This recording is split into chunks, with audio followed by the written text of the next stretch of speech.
When Mauricio Pochettino was appointed the Chelsea manager, he definitely came across more Thomas Tuchel than Graham Potter in terms of confidence. Very much the, this is Chelsea, no more nonsense, we need to win, even though we are in a understandably massive transitional period here at the club. He always seemed pretty confident, and that hasn't changed seemingly. In his latest interview with Chelsea Football Club, Poch has come across very, very confident indeed. We're going to talk about that today and speak about some of his quotes using his Arkinseller's article from the Evening Standard for his quotes. I've watched the video. I'd urge you guys to go check out the video as well on Chelsea. But he is super confident. Just like a few headline stuff, he's pretty much saying we will get there, we're going to win, we're going to do it. None of this, look, I liked Graham Potter, I haven't got an issue with him, I think he's a great coach.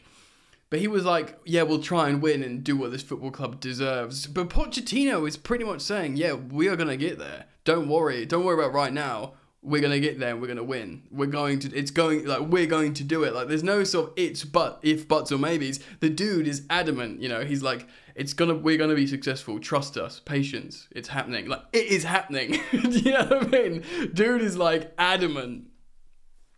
So we're going to talk about that today.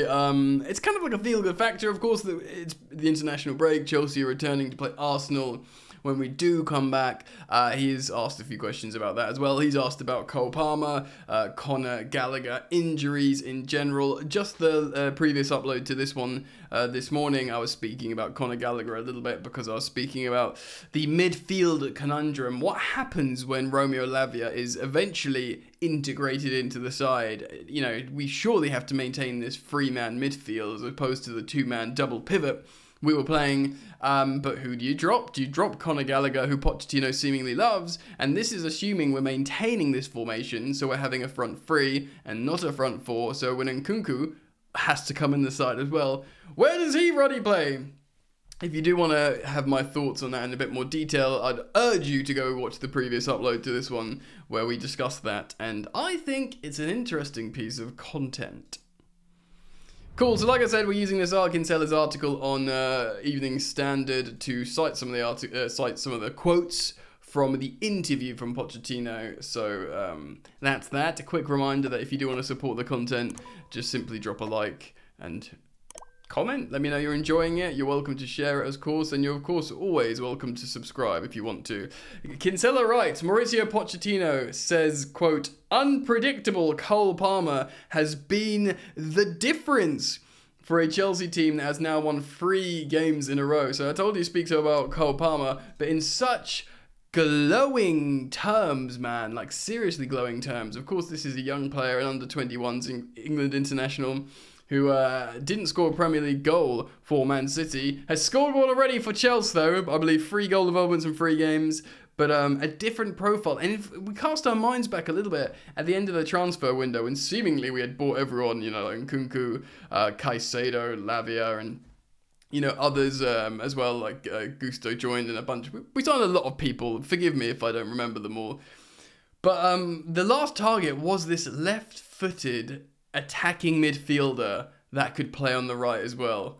And I was super excited when we got Cole Palmer seemingly out of nowhere, because I was like, well, this is exactly what they want, what they're talking about. And if we're starting to, I know this is a rare thing of supporting Chelsea of late, but if we are starting to trust elements of the club again, the coaching staff, the assistants, that they say, right, for our idea for how we want to play, we want this player. If we trust them again, which is going to take a while for us poor Chelsea fans to start trusting again, then yeah, they were like, okay, well, this is what you want and it suits the plan, and seemingly it's doing the business. So the £45 million signing from Manchester City, this is Cole Palmer, of course, 40 million rising up to 45 million. He made his first Chelsea start in the Carabao Cup win over Brighton, and he's kept his place ever since, of course, for the wins over Fulham and Burnley in the Premier League. The winger also scored in the 4-1 win at Turf Moor to make it 1 goal and 2 assists in his 3 starts. There you go, a goal involvement in every game. Pochettino, goal involvement for 3 games. Pochettino praised Palmer, lots of alliteration there, during an interview with the club's channels. He said this, quote, Cole Palmer is a good link player and he links with all his teammates. We are giving him a starting position on the right to play in between the lines because he is ready to be unpredictable. Football is a game when you need to be unpredictable and he has the capacity to do this. And oh, what a time. What a time to be speaking about unpredictable players in the last couple of days when everyone's been reflecting on the magnificent Eden Hazard and how he helped us with his unpredictability for so long. So yes, I mean, you know, we've got unpredictable, like, wingers maybe, and Noni Madueke, he does like make the opposition players wonder what he's going to do. But because Cole Palmer can occupy that space inside as a number 10, and he can play between the lines, you can see why he is making the difference. Chelsea's timely uplift in performances and results have come with Conor Gallagher taking the captain's armband and excelling in a midfield three alongside Caicedo and Fernandes. So the gaffer spoke about this as well. He said the midfield area has started to connect and create a good link. And hot dog, ladies and gentlemen, you know how important I find, you know, midfield is the secret to life, the secret to success.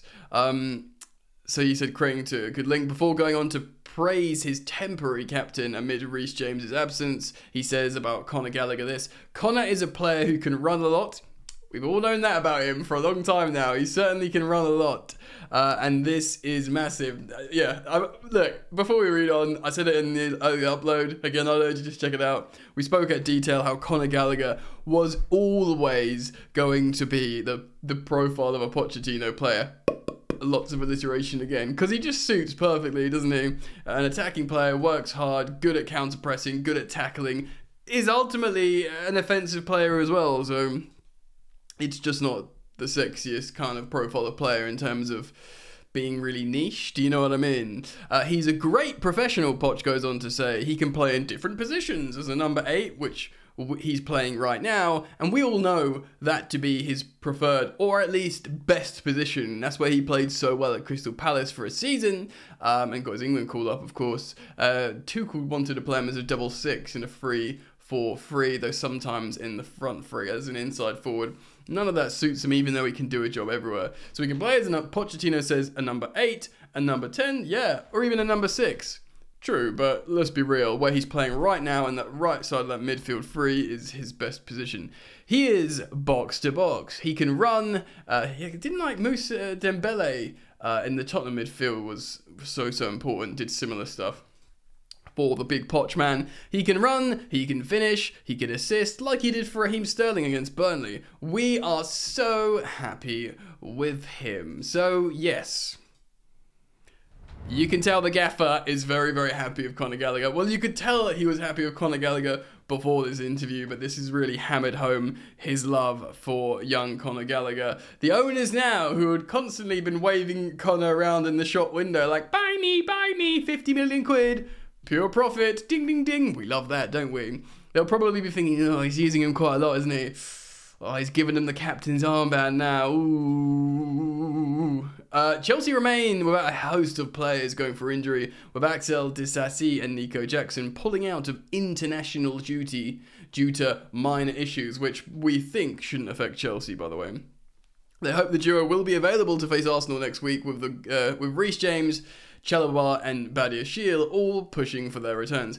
Although I can't see Chalobah and Badiashile starting that game. But yeah, Reece James, I mean, you know, Malo Gusto's playing international football, but if Reece James is at Cobham preparing for Arsenal, you'd probably, if he's fit, if he's 100% fit, definitely fit, then you start Reece James, don't you? He spoke about the injured players, the gaffer. He said this, we have many players injured, key players who cannot compete and train with us. That is so important. You can see teams like Manchester City, how they are affected when there's no Rodri or De Bruyne and there's only 2 players. True. Very, very true. You take out you take De Bruyne out of that side, it's massive. You take Rodri out of that side, it's catastrophic. For us, we miss many key players, and it is true. It is true. And I like how he's not opened with these as excuses. He's asked about injuries. He's now talking about them. It's represented as a pretty, like, profound excuse for performances, you know? You have to accept that. For us, we miss many key players that can help us develop and improve the team faster. Yes, in this way, when we recover all of the players, we will for sure be ready to compete for big things. Even now, we need to believe that we can compete for big things despite the circumstances. So, essentially, he's saying, even with this bunch of mugs I'm having to deal with, I jest, of course, even without the full-strength Chelsea squad, we should be able to compete with the very best over time. With fitness and coaching, it does seem like that. And you have to have the warm fuzzies as a Chelsea fan and feel a little bit more uplifted and excited for the return of these key figures, these important first-team players, these important starting 11 players, essentially, because then surely they're the ones. We spoke about how Cole Palmer, Pochettino's spoken about how Cole Palmer has been transformative in Chelsea's form because he was a targeted profile for the project. Just like, for example, I don't know, Christopher Nkunku returning to the side. And, of course, Reece James being the skipper and just also being Reece James is a heavy miss. There's other examples as well. You know, with centre-backs, you want that additional centre-back cover with, like, Chalobah, Badiashile, or eventually Wesley Fofana. Do you know what I mean? So, key players out. But for me, I just want to muse on the fact he's just super confident that Chelsea is definitely going to be successful underneath him. And I dig that. I get it. Why wouldn't you want to, like, exude confidence? Because it's, you know, if you believe it yourself, then it comes to pass. And, you know, I dig it. Like, managers, but not all managers do that. So many managers cover them. They want to cover their own arse. Do you know what I mean? They say, yeah, well, we'll see what we got. You know, we believe in our ability, and, you know, maybe. He's like, no. We're going to win. Echoes of Thomas Tuchel, of course, when Tuchel was appointed at Chelsea. He was like, you know, no, we just win. It's Chelsea. We've got to win. It's Chelsea. So he's doing something similar. But Tuchel did... I know Frank Lampard got sacked and they were in trouble, but Tuchel did, you know, inherit a good team with, like, immense players at the same time. Do you know what I mean? So he did have Azpilicueta still playing well. You know, N'Golo Kante sure does help. You know, of course, you know, we had still Kai Havertz and Timo Werner and players who, and in form of Mason Mount.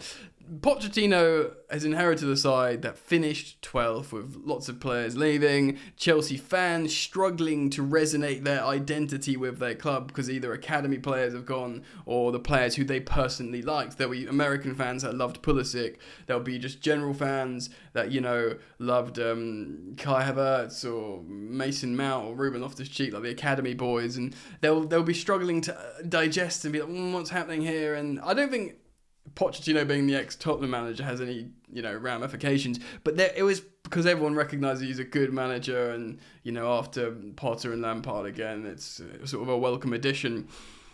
And then, you know, upon time and reflection, you're like, well, okay, these owners, they want to bring in loads of young international talent, and one thing we can all agree on, yes, is Pochettino is good at developing young talent, so you kind of get it. But at the same time, you were struggling to connect, you know, you were struggling to feel good about it, and as time, and especially with the poor results, even if the poor results are part and parcel of this just radically peculiar transition, you know, and again, it was boring, but I was talking about the underlying data being positive despite negative losses, but people understand they didn't want to hear about that. 3 wins in a row, the feeling looks to be a little bit better, and the balance in the midfield looks to be better, and of course Cole Palmer, as Pochettino's spoken about, is looking like he's making the attack tick better.